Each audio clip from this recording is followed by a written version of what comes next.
Assalamualaikum warahmatullahi wabarakatuh. Di sini saya akan presentasi tentang sejarah ekonomi David Ricardo kaum klasik. Sebelum itu perkenalkan, nama saya Agung Saikul Hamam dengan NIM 2102311000114. Sejarah pemikiran ekonomi David Ricardo kaum klasik. David Ricardo adalah anak ketiga dari 23 bersaudara dari keluarga Yahudi bernama Abraham Israel yang bekerja sangat seorang pialang. Dia lahir di London pada tahun 1772. Pada usia ke-21, David sempat diusir oleh ibunda dan dikarenakan menikahi seorang wanita pengikut Quaker 104. Namun di usia ke-42, David menjadi seorang pengusaha sukses dan menjadi tuan tanah desa. Dia membeli tanah perkebunan yang sangat luas yang bernama Getcombe Park di Gloucester, Inggris. David tertarik dengan ilmu ekonomi dimulai sejak tahun 1799. Ketika dia tinggal di Bath saat memulai membaca The Wealth of Nations Adam Smith pada tahun 1817, dia mempublikasikan buku berjudul On the Practical Economy and Taxation di usianya yang ke-51. Tepat pada tahun 1823, David meninggal secara mendadak dikarenakan infeksi telinga. Lainnya adalah ketika terhadap proteksi dalam sektor pertanian. Konsep mengenai perdagangan lepas sama sekali dan merupakan ekonom yang bertindak akbar dalam mengembangkan teori sewa, upah, dan keuntungan. Konsep lainnya yang dikemukakan oleh David Ricardo adalah untuk membiayai pengeluaran negara seperti menarik pajak, berutang, atau menangkap defisit. Mungkin tidak berpengaruh terhadap perekonomian. Konsepnya ini selanjutnya dikembangkan oleh Robert Barrow di era modern. Sejarah pemikiran teori nilai. Karya Ricardo yang paling terkenal adalah Principle of Practical Economy and Taxation atau prinsip ekonomi politik dan perpajakan pada tahun 1817. Dalam buku ini, Ricardo menemukan pemikiran mengenai teori nilai tenaga kerja. Teori ini menjelaskan yang pertama, yaitu kedua sektor memiliki tingkat upah dan keuntungan yang sama. Yang kedua, modal yang digunakan dari produksi terdiri dari upah saja. Yang ketiga, periode produksi memiliki jangka yang sama untuk semua barang. Pengaruh. Meskipun banyak ditentang teori keunggulan komparatif, Ricardo telah menjadi dasar kegiatan ekonomi di era modern. Pemikiran David Ricardo berpengaruh besar terhadap perkembangan ilmu ekonomi di kemudian hari. Ekonomi Amerika Serikat menempatkan Ricardo sebagai pemikir kedua yang paling berpengaruh dalam ilmu ekonomi sebelum abad ke-20. Secara teoritis, Ricardo dianggap sebagai bapak ekonomi klasik.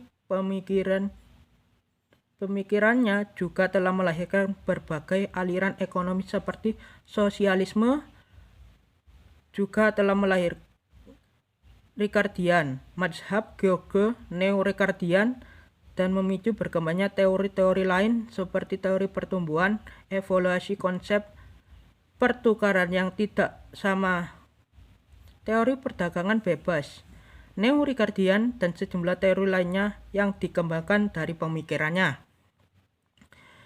Perbedaan David Ricardo dan Adam Smith. Adam Smith.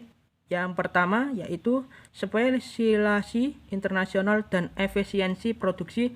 Dalam perdagangan internasional akan selalu ada pihak yang bertindak sebagai eksportir dan importir.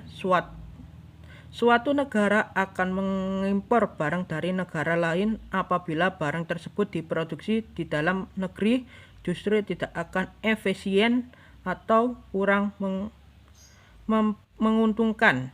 Sebab itulah suatu negara dapat melakukan spesialisasi pada produksi barang yang menguntungkan sehingga dapat diperoleh keunggulan absolut. Yang kedua, adapun pembagian kerja internasional atau division of labor. Pembagian kerja internasional yang dimaksud di sini adalah perpindahan ruang industri pabrikan.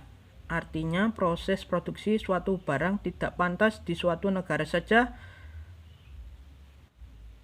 Dengan adanya pembagian kerja internasional, suatu negara dan dapat melakukan proses produksi barang dengan biaya yang lebih murah dari negara lain. Efisiensi biaya produksi yang dicapai melalui pembagian kerja internasional dinilai mampu mendorong perolehan keunggulan absolut di negara melakukan perdagangan internasional.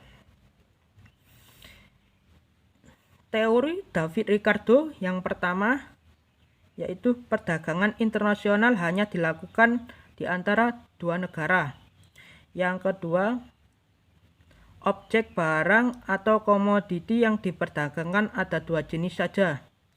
Yang ketiga, setiap negara hanya memiliki dua unit faktor produksi saja. Yang keempat, skala produksi bersifat contact return to scale, yang artinya harga relatif barang-barang komoditas tersebut sama pada berbagai kondisi produksi. Yang kelima, berlaku teori nilai sebagai kerja yang menyangkatkan harga barang sama dengan atau dihitung dari jumlah tenaga kerja yang digunakan dalam proses-proses produksi tersebut. Persamaan dan perbedaan pemikiran ekonomi Adam Smith dan David Ricardo. Adam Smith. 1. Teori keunggulan komparatif ditemukan oleh David Ricardo. Menurutnya perdagangan internasional dapat terjadi apabila ada perbedaan keunggulan komparatif antara negara dan dia berpendapat bahwa keunggulan komparatif akan tercapai jika suatu negara mampu memproduksi barang dan jasa lebih banyak dengan biaya yang lebih murah daripada negara lainnya. Yang kedua, keunggulan mutlak merupakan teori keunggulan dikemudian oleh Adam Smith, di mana jika negara tersebut memproduksi suatu barang yang tidak mampu dapat diproduksi oleh negara lain. Yang ketiga, dengan adanya teori keunggulan mutlak, teori keunggulan komparatif inilah maka perdagangan internasional dapat terjadi. Konsumen akan selalu mencari produksi dengan kualitas yang tinggi dan ditentunya dengan harga lebih murah. Oleh sebab itu, teori keunggulan komparatif dapat digunakan dalam perdagangan internasional karena konsumen bebas memilih dan membeli produk yang diinginkan dengan harga tertentu. Yang kedua, David Ricardo, yaitu teori sewa. Teori sewa yang dikembangkan David Ricardo mengacu pada teori Malthus, yaitu teori yang sewa diferensial. Sewa berasal dari perbedaan kesuburan tanah.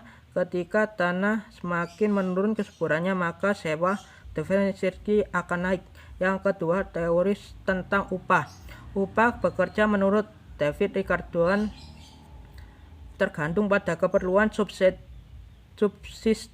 yaitu kebutuhan minimum yang diperlukan pekerja agar dapat bertahan hidup.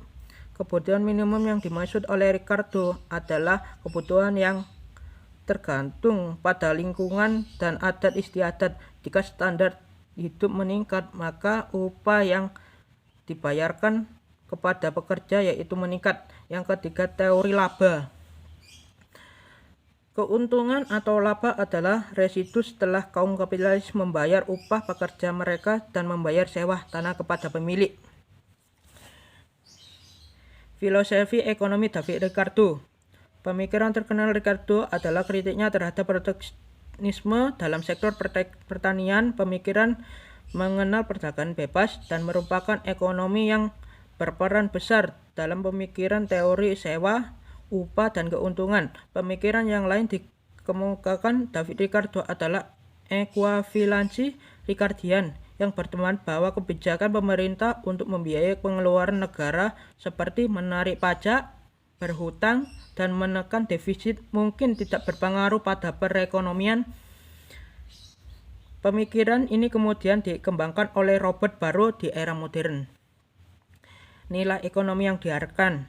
Salah satu kontribusi utama Ricardo yang diperoleh tanpa alat matematika adalah teori tentang sewa meminjam dari Thomas Malthus, dengan siapa Ricardo terkait era tetapi sering bertentangan. Secara diametral, Ricardo menjelaskan bahwa semakin banyak lahan yang diolah pada para petani yang harus juga menggunakan lahan yang kurang produktif.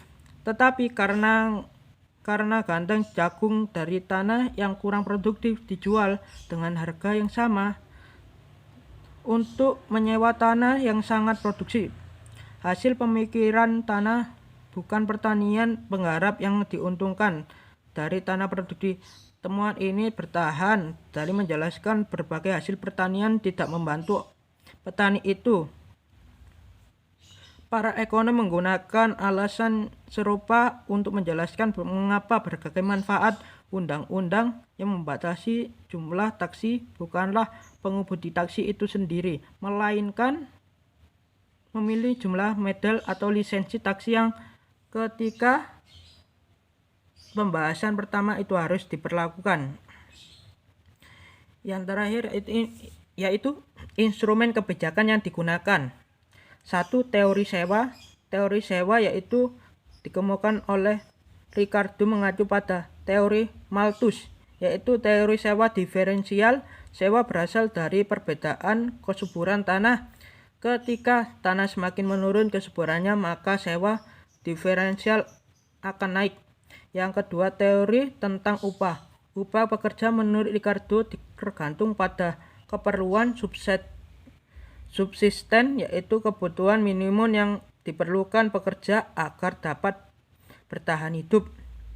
Kebutuhan minimum yang dimaksud oleh Ricardo adalah kebutuhan yang tergantung pada lingkungan dan adat istiadat. Jika standar hidup meningkat, maka upah yang dibayarkan kepada pekerja juga meningkat. Yang ketiga, teori laba keuntungan atau laba adalah residu pada kaum kapitalis membayarkan upah pekerja yang mereka kepada kaum kapitalis membayar upah pekerja mereka dan membayar sewa kepada pemilik. Sekian presentasi dari saya. Wassalamualaikum warahmatullahi wabarakatuh.